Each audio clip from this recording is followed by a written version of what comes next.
Si ton rêve ne te fait pas peur, c'est qu'il n'est pas assez grand. Allô, copine?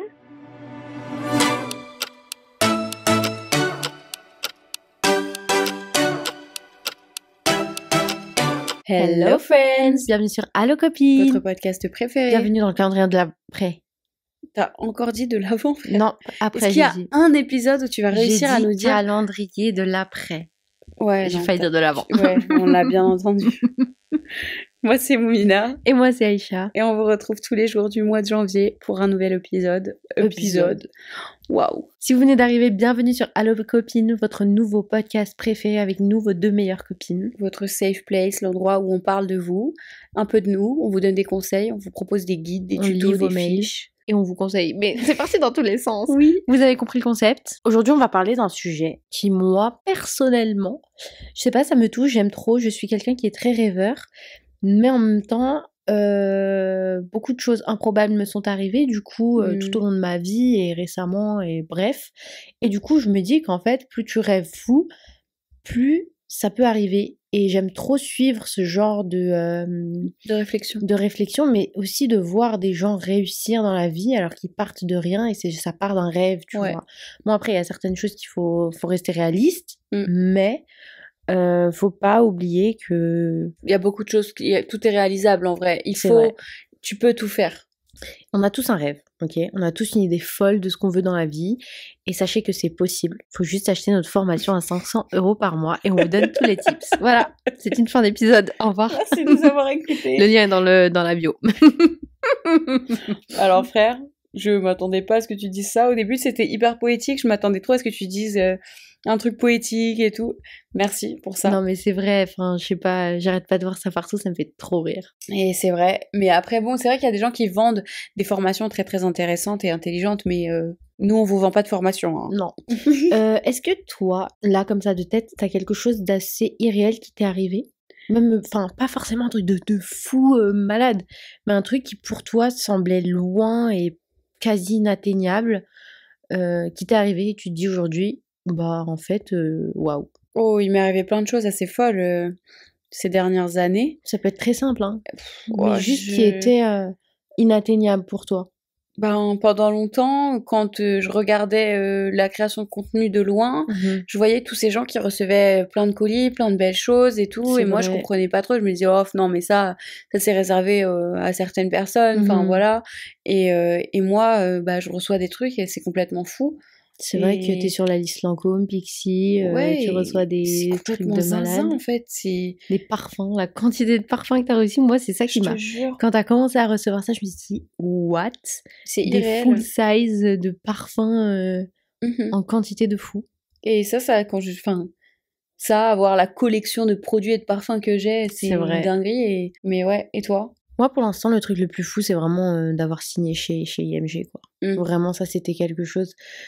c'était pas inatteignable parce que j'ai toujours cru en moi et en cette folie. Mais tu te disais, t'avais une petite voix peut-être dans ta tête qui disait oui, mais vas-y, n'y crois peut-être pas trop parce que bon, c'est un peu trop énorme. Et j'ai pas mis tous mes œufs dans le même panier, donc j'avais d'autres options, mais je me suis toujours dit, si j'ai le choix, vraiment ça c'était mon truc, si j'ai le choix, je vais chez IMG.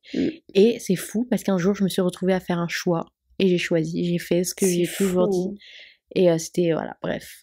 Du coup, croyez en vos rêves, c'est possible. Et voilà, tout est question de confiance en soi. Tout est question de croire en sa capacité à faire les choses et en croire en nos rêves, quoi. C'est tout, c'est simple. C'est trop beau, ça me fait trop penser à Réponse. Moi, j'ai un rêve. Et il y a un truc que j'ai toujours dit, et je l'ai déjà dit plein de fois sur le podcast, mais il faut prendre les risques. Il faut prendre les risques qui font peur. Et au moment où t'as peur, où tu sais que c'est le moment où il faut sauter, t'arrives au bout de la falaise et il faut sauter, bah tu sautes. Ça fait peur, mais il faut sauter parce que quand tu sautes, en fait, le saut fait peur, mais en fait, quand tu sautes, tu sais pas que parfois tu peux arriver au paradis. Ouais, c'est vrai. Et Ah bah non, mais attends, mais ton analogie, elle est catastrophique. Là, tu peux mourir et aller au paradis. Non, quand tu sautes... Non, en fait, vois ça plutôt... Attends, viens, on voit ça avec ta falaise. Vas-y. Tu veux y aller, t'as peur, mais tu veux y aller. Et en fait, t'arrives au bout de la falaise, t'as plus le choix, t'es obligé de sauter. T'as une adrénaline de fou, t'as un rush, t'as un sentiment de plénitude et c'est un truc de dingue et t'es trop fier de toi. Mais il y a un mélange énorme qui est extrêmement satisfaisant. Et après, t'atterris dans un autre environnement hyper cool, trop bien, trop agréable, et t'as fait un truc génial que t'as envie de refaire. Et c'est toujours comme ça. À chaque fois que tu sautes, même s'il y a une part de négatif, il y a toujours une part de positif, et ça apporte trop de belles choses. C'est vrai. Donc il faut sortir de sa zone de confort, il faut faire les choses qui nous font peur, Exactement. aller vers les gens qui nous font peur. Exact. Et bon, vous mettez pas en danger, mais voilà quoi. Et ça fait très peur, c'est effrayant même, je dirais, de faire des choses dont on ne connaît pas la finalité et des choses qu'on ne contrôle pas en fait. Et il y a qu'une seule personne qui est en charge dans ta vie. C'est toi. C'est toi. Et tu décides où tu vas, ce que tu fais, ce que tu ne fais pas, ce que tu ne veux pas faire. Et si ton rêve c'est de travailler, être un SEO, non pas du tout. Pas du tout. Pas du tout. Tu veux être un SEO. Tu veux travailler dans le SEO? Oh non, pas trop, non merci. C'est un peu horrible. Enfin, ça c'est juste moi ce que je pense. C'est un CEO que tu voulais dire. Hein. Si on passe au mail. On passe au mail. Eh, si toi aussi tu veux faire du SEO, SIA, du Google Ads, vas-y fais-le. C'est vraiment génial. T'es fatiguée? Ça va aller. Alors, je vais lire le mail. Oui. Ce mail, c'est d'une personne qui est très jeune, mais je pense qu'il est parfait parce qu'on peut l'adapter à tout le monde. Il n'y a pas d'âge pour avoir un rêve, il n'y a pas d'âge pour vouloir accomplir son rêve. Donc voilà. C'est très beau. L'objet, c'est « J'ai un rêve, mais… » À savoir qu'on l'a reçu pendant la période du calendrier de l'Avent et on met en priorité les mails qu'on reçoit. Pendant la période du calendrier de l'Avent? Toujours sur le calendrier de l'après. Toujours. Ok. L'objet, c'est « J'ai un rêve, mais… » Coucou les copines. Avant toute chose, j'adore votre podcast. C'est un rayon de soleil dans ma semaine. Continuez. Oh, c'est trop mignon. Bon, je me lance. J'ai 14 ans et j'écris des livres depuis que j'ai 8 ans. J'en ai imprimé un et j'ai au moins 5 manuscrits finis. Mon rêve, c'est de faire éditer mon livre et pourquoi pas plus tard dans ma vie, de vivre de ma passion. Mes parents sont à fond derrière moi et me supportent à fond.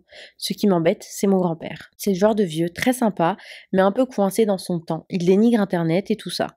Et voilà, justement, il ne me supporte pas du tout dans ma passion. Même dans le simple fait d'écrire. Il est peut-être maladroit, mais c'est comme ça que je le ressens. Dès que je lui parle de mon avancée sur mon roman, il ne se fout de moi et me dit que ça ne sert à rien d'écrire si je ne le montre à personne. Entre parenthèses, mon roman est écrit sur un ordi et chaque Noël, je l'offre à toute ma famille en version imprimée. Oh, c'est trop mignon. C'est peut-être pas grand-chose, mais ça me blesse car je l'aime énormément. Bon voilà, bisous. Je voulais avoir votre avis en espérant que je passe dans le calendrier de l'après. Bisous. Oh, c'est trop mignon, je meurs. Déjà, c'est trop mignon. Et je pense que tu devrais continuer ton écriture, continuer de faire ce que t'aimes, de publier, de le donner.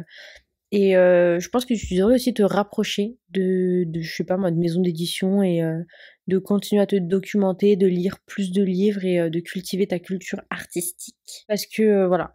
Mais aussi à savoir, je sais pas si je pense que tu es d'accord avec moi, mais dans la vie, tu vas être jugé pour tout. Tu vas faire quelque chose, on va te dire non, faut pas faire ça, faut faire autre chose. Et tu vas faire cette autre chose là en particulier et quelqu'un d'autre va dire bah non, c'est pas du tout ça qu'il faut faire. Donc au final, il faut que tu fasses les choses pour toi. Il faut que tu fasses des choses que toi tu aimes, qui toi te satisfassent. Et voilà. Je suis totalement d'accord avec toi. Moi, pour moi, oui, tu vas être jugé dans tous les sens. Il y aura toujours quelqu'un pour te critiquer, pour te dire que c'est bien, pas assez bien, trop bien, que tu te prends pour quelqu'un que t'es pas, que t'en fais trop, pas assez. Mais au bout d'un moment, quand t'aimes faire quelque chose, tu pousses, tu continues. T'as 14 ans, t'es toute jeune. Et à cet âge-là, il y a plein de jeunes filles. Moi, je prends l'exemple de plein de meufs qui étaient sur YouTube. C'est vrai. Les gens leur disaient que c'était complètement bête ce qu'elles font. Aujourd'hui, elles vivent de ça. Elles marchent sur tous ces gens-là qui disaient non mais c'est n'importe quoi, t'es ridicule, c'est malaisante. Elles font 5 fois leur salaire actuel. C'est vrai. Donc merci, mais bisous, bye. Donc lâche pas l'affaire, laisse. Alors oui, ça fait mal au cœur, mais c'est pas grave. Le truc qu'il faut que tu apprennes à faire, je pense, c'est de te détacher un peu de cet avis-là. C'est pas grave, il a le droit d'avoir son avis, il a son vécu, il a ses points de vue. Ben, il peut les garder, c'est très bien. S'il veut les exprimer, ben, grand bien lui fasse. Mais t'as pas besoin d'être affecté par tout ça. Et c'est un travail à faire, c'est pas facile. Ce que je suis en train de dire, c'est plus facile à dire qu'à faire, hein. Mais c'est pas facile, mais faut te détacher de ça et te dire, je fais quelque chose pour moi, quelque chose qui pourrait potentiellement vraiment fonctionner un jour. Et si ça fonctionne pas, c'est ta passion. Donc fais ce qui t'anime, fais ce qui te donne envie d'avancer, de faire des nouvelles choses, dépasse-toi et utilise peut-être même ça comme un moteur pour faire encore plus, encore mieux et te dépasser dans ce que tu fais. Avant tout, il faut que tu t'écoutes toi. Et si t'aimes ce que tu fais, t'es fier de toi et t'es fier de ce que tu fais, alors continue parce que t'as besoin de l'approbation de personne. Fais-toi confiance. T'es super jeune et à n'importe quel âge, il est jamais trop tard de vouloir vivre ses rêves. C'est normal d'avoir le sentiment d'approbation de grands-parents parce qu'il y a un certain sens où tu te dis c'est ma figure, c'est mon exemple, ton modèle, et tu dis si jamais il est pas d'accord ou il est pas fan de ce que je fais, c'est peut-être de la merde. Ouais, alors que non. Franchement, moi je pense que tu devrais être trop fière de toi. Tu fais quelque chose que beaucoup de gens ne font pas. Ou encore moins les gens de ton âge. Alors ne lâche pas ce que t'es en train de faire. Pousse dans ton truc et sois fière de toi. T'es vraiment t'es l'exception là. C'est exceptionnel ce que t'es en train de faire. Donc ne lâche pas, continue et force. Vraiment. Moi, quand j'ai lu ça, j'étais en mode waouh!